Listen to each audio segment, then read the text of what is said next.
jërë ngeen jëf dal bi daanu démb ci dëkk bi ba far daaneel fii bakkan bokk na ci xibaar yi gën a fës ci xët mu njëkk bés bi le jour tey mi ngi ñuy xamale ca Médina fa la jëyee joojee xewee rue 39 angle 18 dem taax mu màgget moo xam ne dal ba nërmeelu démb ba am ñaari doomi aadama yu ca ñàkk seen bakkan la tribune di ko dëggal ba di ñu xamal ne ca bâtiment boobee jëyee ji xewee bâtiment la boobu daara ca nekkoon di daara joo xamante ne ji la ca nekkoon cay ndonga mat na téeméeri ndonga yu manqué ñett maanaam 97 taalibe ñoo doon faral di nekk ca daara ja journal bi nañu yàlla baax ba ñi ca faatu yemee ci ñaar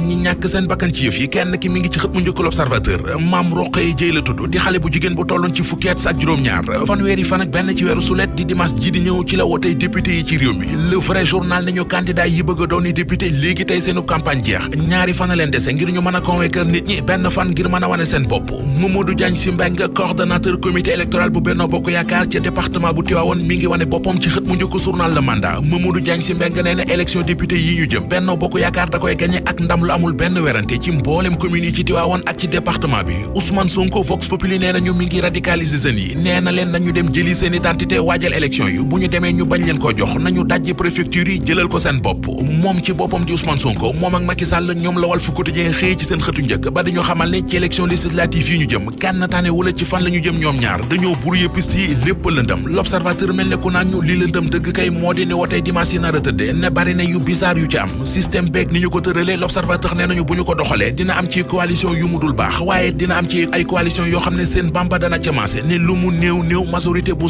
50% mën nañ ko caa amee li am ci campagne bi fan yi Le Quotidien campagne des transhumants la ko tuddee muy Mary Teuw Niane di Mayoro Faye di Serigne Mansour Sy Djamil ba ci Cheikh Mbacké Bara Dolly ku ci nekk ci ñoom jóge nga fa nga newoon dem ca weneen wàll wi di sàkku ñu jàppale wàllu woowee mu di mbir moom Le Quotidien nee nañu waa Benno Bokk Yaakaar ak waa Yewwi Askan Wi ñoo ci gën a gagné ñi ci gën a perte nag ñoo di waa buntu bi ak waa naataange askan wi Mame Mbaye Niang wi askan wi gëjoon a gis gëjoon koo dégg Les Échos mi ngi ñuy xamal ne koy bu xàllal ko yoon wi te xam ne mi ngi waajal ak delluseem ak doole du moom rek ndax journal La Tribune mi ngi ñuy xamal it ne madame le ministre docteur Anta Sarr Diacko moom it fabu na fas yéene soobu ci géew bi ginnaaw ñaari at yu mu ne woon tekk ndax woppi Covid 19 ji moom docteur Anta Sarr Diacko présidente association des femmes dëggu ak liggéey fas na yéene daje ak i ñoñam tey ji ci alxames yi ngir ñu seet pexe yan la ñuy teg ba mën a taxaw Benno Bokk Yaakaar ngir mu am ndam ci wote yi wote yooyee mu di élection législative yi journal La Mandat nee nañu li ñu ci seetlu moo di ci juróom-ñetti liste yi nga xam ne am na ci liste bu Benno Bokk Yaakaar rek la ñu gis ñu tànn ay doomi HLM yu dëkk ci commune ba investir leen ci liste yi mu di Ousmane Touré Koppé ak Diossi Bey ñu bëgg a dooni député ba mën a gàddu tawatu HLM ak jafe-jafe HLM yóbbu assemblée nationale waa parti socialiste yi ñuy tuumal ci biir Benno Bokk Yaakaar ne kenn gisu leen ñu muye la mayo ca campagne bi loolee journal L'Info nee nañu njiital parti bi di Aminata Mbengue Ndiaye mook ñi mu àndal génn nañu weddi ko démb nee nañu ñuy wax loolee ñoo ngi wax lu leen neex parti socialiste mi ngi battre campagne bu baax a baax fépp ci réew mi ak ci bitim réew socialiste bu ràññee ko ci campagne bi di Alioune Ndoye maire Dakar Plateau xëy na wax ci journal L'As wax ju rëy jëmee ko ci ñi fara ci opposition bi Alioune Ndoye nee na lobby LGBT yi ñooy financer opposition bi opposant bi di El Hadji Malick Ndiaye secrétaire national à la communication bu Pastef di candidat intercoalition wàllu yeewi ca diwaanu Linguère mi ngi wax ci xët mu njëkk Source A ne waa Benno Bokk Yaakaar ci tànki sàcc élection yi ca la ñu taxaw ñoo ngi defar seeni carte bopp ngir mën a gañe woote yi plateforme ëttu ndaw ñi journal La Tribune xëy na leen ci xët mu njëkk ba dañuy wax ne ànd nañu ak pôle emploi des jeunes jëmmal politique publique yi jëm ci xëy ndaw ñi ci naka journal bi nañu ci ay formation ci ay financement ci emploi ak i enrôlement yu ñuy enrôler jeunes yi réew mi quotidien xëy nañu yeggee xibaar bu yéeme te xoromo ñaari doroge ñoo dem dajji appartement bu benn libaane jël fa juróom-ñeenti millions di ca noos ba far feeñ